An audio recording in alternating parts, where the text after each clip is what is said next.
আমি আপনাদের বলতে চাই, কাউকে টাকা দেবেন না। এই ইন্ডাস্ট্রিতে টাকা দিয়ে কাজ করতে হয় না, টাকা পাওয়া যায়। তো 100 টাকা দেবে প্রথম কাজে, খুব কম দেবে, হয়তো যাতায়াত ভাড়াটুকু দেবে, কিন্তু টাকা নেবে না কেউ, টাকা দেবে। এই ভিডিওর জন্য নাকি সারা জীবনের মতো শেষ করে দেয়া হয়েছে রাহুলকে। হ্যাঁ ভিউয়ার্স, সোশ্যাল মিডিয়ায় এখন ঘুরে বেড়াচ্ছে এই ভিডিও। তখন সোশ্যাল মিডিয়া ছিল না, কিন্তু ঠকানোর রাস্তা অনেক ছিল তখন।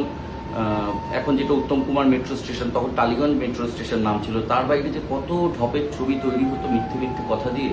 আর দাবি করা হচ্ছে এই ভিডিওর জন্যই তাকে নাকি মেরে ফেলা হয়েছে। কিন্তু কি এমন বললেন এই ভিডিওতে?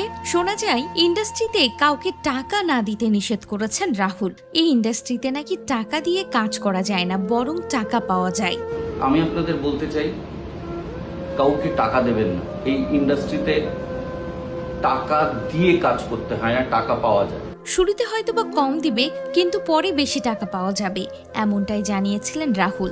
বিশেষ করে তিনি বলছিলেন, অনেকেই হয়তোবা টাকা দিয়ে কাজ পাওয়ার জন্য ইন্ডাস্ট্রিতে ঢোকেন, কিন্তু এই ইন্ডাস্ট্রিতে টাকা দেওয়ার প্রয়োজন নেই, বরং টাকা পাওয়া যায়। এই বিষয়টি নিয়েই খোলামেলা কথা বলেছেন রাহুল। আর আরেকটা নিয়ম হচ্ছে, আপনাদেরকে বলা হয় আর্টিস্ট ফোরামের কার্ডের জন্য একটা বিশাল টাকা লাগে। এক হচ্ছে আর্টিস্ট ফোরামের কার্ডের জন্য কোনো বড় টাকা লাগে না। বহুদিনের সম্পর্ক বাংলা চলচ্চিত্রে একটা বড় শূন্যতা তৈরি করে দিয়ে গেল। মাত্র 43 বছর বয়সে পানিতে ডুবে মারা গেছেন অভিনেতা রাহুল। টলিউডের শোকের ছায়া নেমে এসেছে। হুট করে এমন জনপ্রিয় অভিনেতার মৃত্যুর খবরে স্তব্ধ হয়েছে টলিউড পাড়া। সোনার মানুষ চলে গেল। চিরদিনই তুমি যে আমার সিনেমার মাধ্যমে সিনেমা জগতে পা রাখেন রাহুল। জানা যায় ভোলে বাবা পার কারেগা ধারাবাহিকের শুটিং চলাকালীন তালসারির জলে নেমেছিলেন তিনি। সেখানেই তলিয়ে যান অভিনেতা।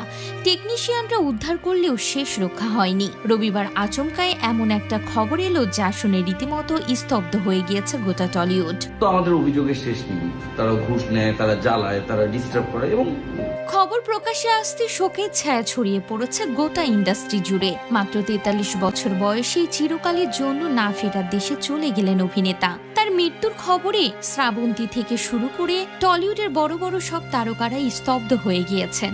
কেউই বিশ্বাস করতে পারছেন না এই অভিনেতা এত তাড়াতাড়ি সবাইকে ছেড়ে চলে যাবেন। প্রসঙ্গত, চিরদিনই তুমি যে আমার সিনেমার হাত ধরে জনপ্রিয়তা অর্জন করেছিলেন রাহুল। এই সিনেমায় কাজ করতে গিয়ে প্রিয়াঙ্কা সরকারের সঙ্গে সম্পর্ক স্থাপন, তারপরই বিয়ে।